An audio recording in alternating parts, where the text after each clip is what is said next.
राजनीति दूसरों के साथ किया जाए तो समझ आता है, बट जब खुद के साथ हो जाता है तब इसका असली मतलब समझ आता है। ये जो है ममता बनर्जी ने जो इंडिया अलायंस है उनके साथ किया बोला कि हम जो है बंगाल में अकेला फाइट करेंगे जो अपकमिंग लोकसभा के इलेक्शन है इसके लिए।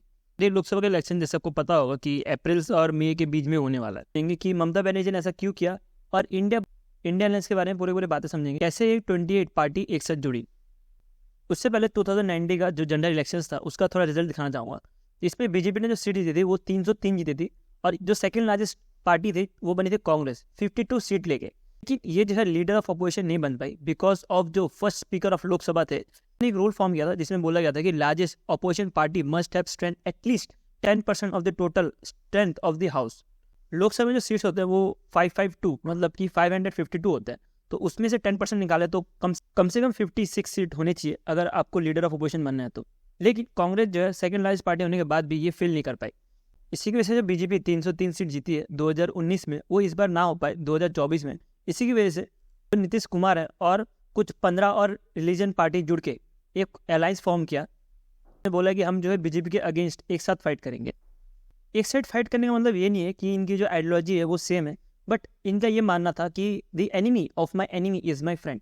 तो इसी वजह से ये एक साथ आए और हमें भी लगा उस टाइम कि डेफिनेटली एक अच्छा खासा टक्कर होगा अगर एक यूनाइटेड पार्टी और बीजेपी के अगेंस्ट।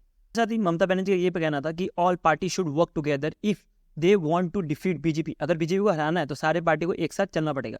ये 2022 में बोला गया था और 2023 आते आते इन्होंने भी जो है ज्वाइन कर लिया जो रिलीजन पार्टी ग्रुप है उसको।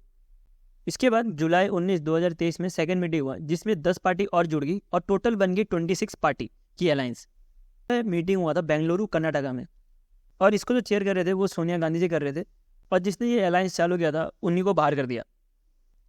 इसी मीटिंग में ममता बनर्जी ने सजेस्ट किया Indian national development inclusive alliance और इसका जब शॉर्ट फॉर्म बनाते हैं तो बनता है इंडिया। उसके बाद जो भी रिलीजन पार्टी थी इन्होंने एक्सेप्ट किया India as a opposition party name. उसी वजह से आपने न्यूज़ सुना होगा जो भारत और इंडिया के बीच में फाइट चल रही थी कि इंडिया का नाम चेंज करके भारत बना दिया जाएगा, जो बीजेपी प्लान कर रही थी ऐसा बोला जा रहा था। तो ये इसी कारण हो रहा था क्योंकि अगर अपोजिशन हार जाती तो क्या बोला जाता कि इंडिया हार गई। इसी वजह से जो बीजेपी है ये अपने से भारत लेके आ गई और बोला कि हम जो है एज अ भारत फाइट करेंगे इंडिया के अगेंस्ट। बहुत सारे आर्टिकल्स भी दे सकते हो, इंडिया और Bharat what behind the distribute over the country name. ये बहुत सारे आर्टिकल दिखे होंगे पिछले साल में। थर्ड मीटिंग हुआ मुंबई में जो कि लीड कर रहे थे शिवसेना। थर्ड मीटिंग आते आते ये 26 से 28 पार्टीज बन गई। यहाँ तक सब सिचुएशन ठीक था जो 31 अगस्त 2023 देख रहे हो। इसके बाद जो सिचुएशन बिगड़ती गई क्योंकि इसके बाद जो है डिफरेंट स्टेट्स में इलेक्शंस थे जैसे कि राजस्थान, मध्य प्रदेश, छत्तीसगढ़, तेलंगाना, और इसमें कांग्रेस को लगा कि हम तो यहाँ पे जीत ही जाएंगे। इसी वजह से कांग्रेस ने जो है रिलीजन पार्टी के साथ कोई सीट शेयरिंग नहीं की थी और ये लोग जो है खुद ही फाइट करने चले गए इन स्टेटों में। आफ्टर इलेक्शन ये न्यूज़ आता है जो कांग्रेस के मिनिस्टर हैं एमपी में कमलनाथ, इनका ये कहना था हम किसी अखिलेश वखिलेश को नहीं जानते। ये कहने का कारण इसलिए था कि कांग्रेस को लग रहा था कि हम तो है एमपी में जीत गए हैं because of the exit poll, और न्यूज़ ने भी ऐसा हवा फैलाई दी थी कि कांग्रेस ही जीतेगी एमपी में।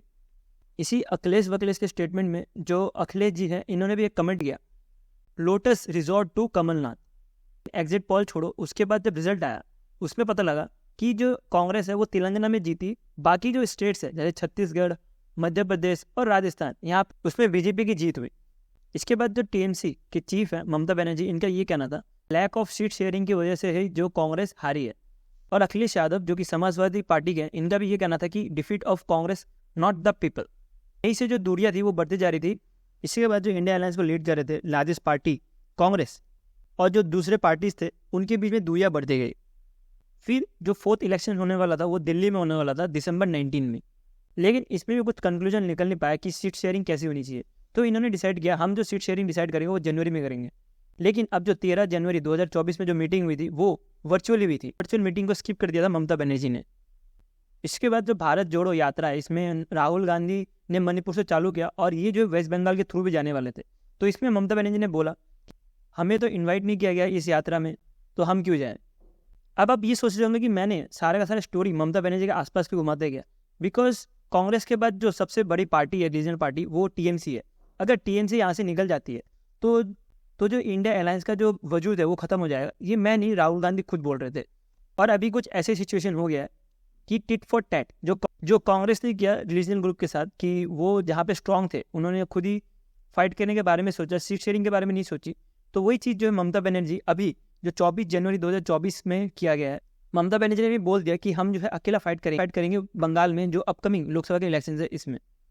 ममता बनर्जी के स्टेटमेंट के बाद जो आपके चीफ जो पंजाब में है, इन्होंने भी बोला कि हम जो है सोलो फाइट करेंगे। तो लग रहा है कि ये यूनिटी जो है ये टूटती जा रही है, और इससे भी ऐसा ना हो कि बीजेपी पूरा का पूरा सीट ले जाए और कोई लीडर ऑफ अपोजिशन बचे ना। इसके साथ मैं आपको एक ओपिनियन बताना चाहूँगा। मेरा ये मानना है कि अगर अपोजिशन होती, अगर इंडिया अलायंस होती, अगर अपोजिशन स्ट्रांग होती तो फाइट देखने मज़ा आता जो इलेक्शंस होते। लेकिन अभी ऐसा लग रहा है कि फाइट तो वन साइड होने वाला है। मैं आपसे ये जानना चाहूँगा कि आपका क्या राय है इस टॉपिक पे। तो आप जो भी आपके राय है वो आप कमेंट सेक्शन में लिख सकते हो। वीडियो अच्छा लगा तो लाइक कर देना, और अगर ऐसी कंटेंट देखना फ्यूचर में भी तो subscribe to my channel. Thank you for watching this video.